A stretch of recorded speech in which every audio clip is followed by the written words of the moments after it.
that you would go to maybe a primary care physician, or you might go to an urgent care or a Texas Med Clinic, that sort of thing. So we can look into that for you. I don't know what's out there in the marketplace, but we'll also do a deeper dive to have maybe handouts for the employees to say, well, you know what, for these things, go to the urgent care, and here they are. Maybe we'll make a communication piece that has a map or something and lists out their names. I mean, we could do some things like that, which will be helpful, because you go to one of these emergency clinics, and some of the urgent care clinics are really kind of disguised as emergency, or their emergency rooms disguised as urgent care clinics, and you may go in and walk out and not realize that the bill was a couple $1,000s. I mean, it's very common. So we will look into that, but I think it's really a two-pronged approach. We'll see if there's something that can mirror that, but we'll also look into the claims and try to find out something that's a better way to explain to folks, because it's less money out of their pocket too.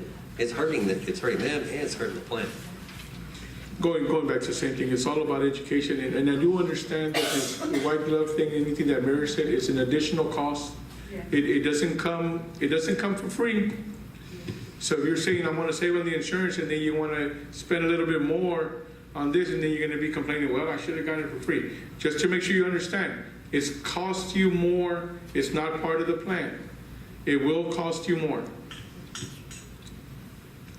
The other thing, go ahead. No, thank you.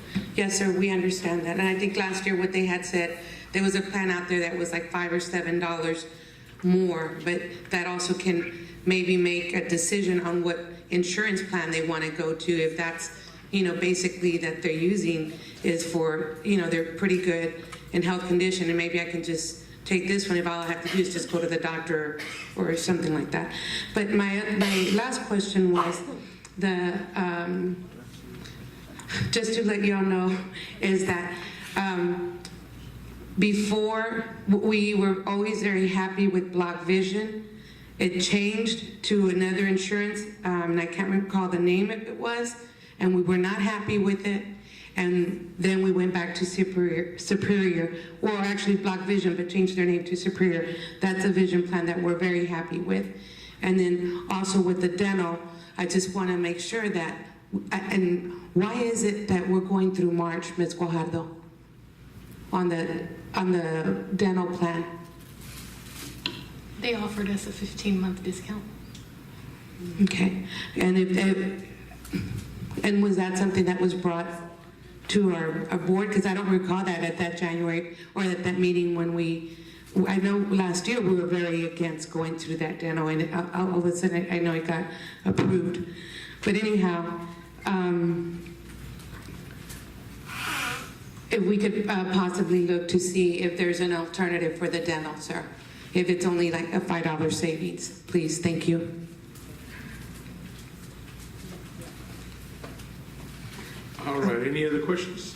Mr. Mayor, I just want to Yes, make sure that we also come back with the information on how much is being provided, or what the state is providing, or was that the final figure that you gave us? Well, we're going to be certain.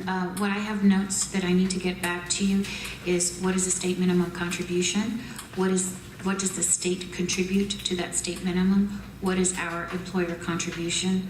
And also the cost of increasing the employer contribution, by increments.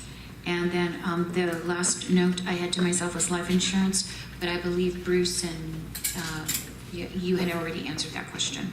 So I have 4 things that I need to get back to you on. Okay, thank you, Ms. Judith. Absolutely.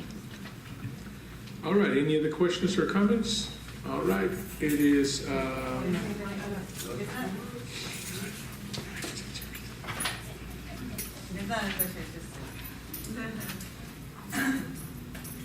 Diana Mancha, Adams Elementary. When you get the responses to those questions, how is it going to get to us? To the employees? It will of course be sent through HH, but a copy can be sent to the Employee Advisory Committee. To the Employee Advisory Committee, or should it go to all the employees via email? I think it would be the best. Just they may not understand the context of why they're getting that email, like, dear employees, this is your contribution, the state I don't know if it would make sense to them, or if it would be better to go to the teacher organizations as well as the members here as the board. Would it be but- better to go through each individual first?